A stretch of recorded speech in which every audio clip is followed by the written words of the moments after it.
Selamat datang kembali. Hari ini kita mau bedah satu sumber yang menarik banget nih soal komunikasi. Kita ambil dari buku Leigh Lowndes, How to Talk to Anyone. Isinya tuh ada 92 tips praktis buat sukses berhubungan. Nah, misi kita kali ini, kita gali gimana sih teknik-teknik ini bisa bantu Anda, pendengar kita, jadi sosok yang lebih luas, menarik, dan ya berwawasan luas gitu. Kayak sosok Renaissance zaman sekarang lah, yang bisa enak ngobrol di mana aja sama siapa aja. Dan ini bukan teori doang, tapi beneran langkah praktis. Oke, siap ya? Kita bongkar bareng.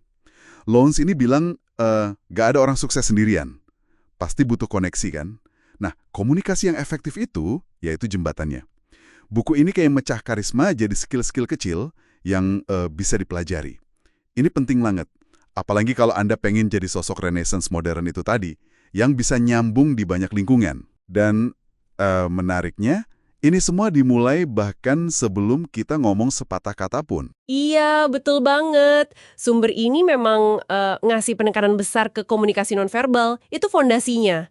Contohnya nih, ada teknik the floating smile. Jadi senyumnya tuh munculnya pelan-pelan, nggak langsung jeger gitu. Kayak banjir perlahan di wajah pas ketemu orang. Secara psikologis, ini kesannya lebih tulus, lebih genuine. Oh, jadi nggak senyum instan gitu ya, pelan-pelan. Betul. Terus ada lagi sticky eyes. Ini soal kontak mata yang dipertahankan sedikit lebih lama. Kayak tatapan kita lengket gitu. Bukan melotot ya, tapi nunjukin kalau kita tuh beneran tertarik dan percaya diri. Menarik. Kenapa ini penting buat sosok Renaissance tadi? Ya, karena ini ngebangun kesan pertama kan. Kesan kalau Anda itu orangnya hadir, perhatian, pede. Nah, kualitas kayak gini kan kunci biar diterima di lingkungan mana aja. Oke.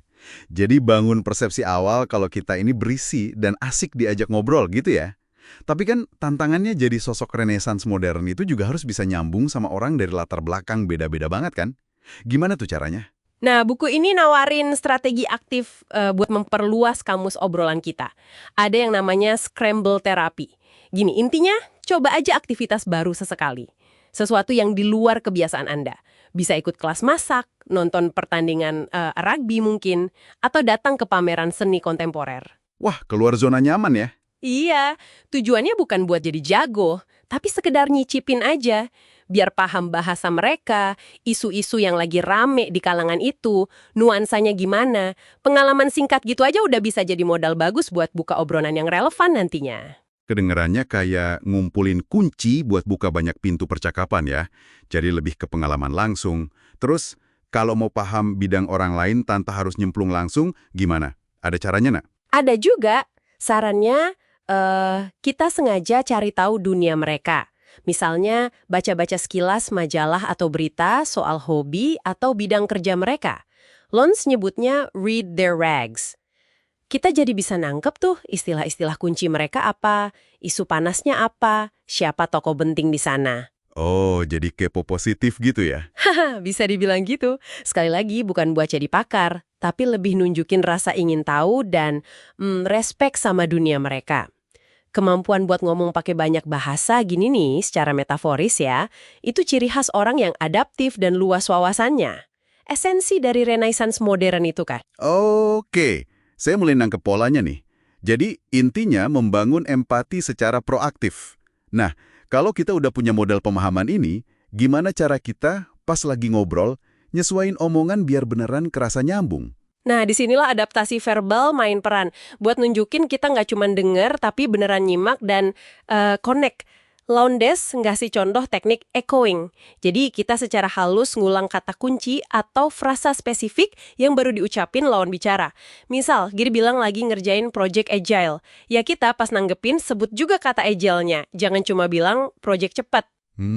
Gitu ya. Iya, ini secara bawah sadar bikin rasa satu frekuensi gitu. Tapi ada risiko nggak sih teknik kayak echoing ini malah kedengeran dibuat-buat atau nggak tulus? Kalau kita salah makainya gitu. Gimana kata sumbernya soal ini? Pertanyaan bagus itu. Jadi buku ini ngelihatnya sebagai cara bangun kedekatan, bangun rapport, bukan manipulasi. Kuncinya ya di niat tulus sama penerapannya yang halus. Nggak niru kayak Beo gitu, tapi nunjukin kita nangkep nuansa bahasa dia. Sama juga kayak pas pakai analogi yang relevan sama dunia lawan bicara. Misal pakai analogi olahraga buat yang suka bola, atau analogi bisnis buat pengusaha. Biar pesannya lebih masuk gitu ya? Betul. Dan nunjukin kita usaha paham dari sudut pandang dia. Kemampuan adaptasi gini ini yang ngebedain komunikator ulung. Dan ya tentu aja sosok Renaissance yang bisa ngejembatanin banyak perspektif. Oke, makin jelas sekarang. Jadi, teknik-teknik ini tuh bukan sekedar trik murahan ya, tapi alat bantu. Alat buat secara aktif nunjukin pemahaman, bangun jembatan antar orang, dan ujung-ujungnya jadi pribadi yang lebih efektif dan berpengaruh secara sosial. Wah, ini relevan banget buat siapa aja yang pengen jadi sosok serba bisa di zaman sekarang. Jadi, kesimpulan utamanya apa nih? Intinya sih kemampuan komunikasi yang efektif ini yang jadi kunci keluasan sosial ala Renaissance itu bukanlah bakat mistis atau bawaan lahir semata. Ini tuh kumpulan keterampilan yang konkret yang bisa banget Anda pelajari, Anda latih, dan ya Anda kuasai.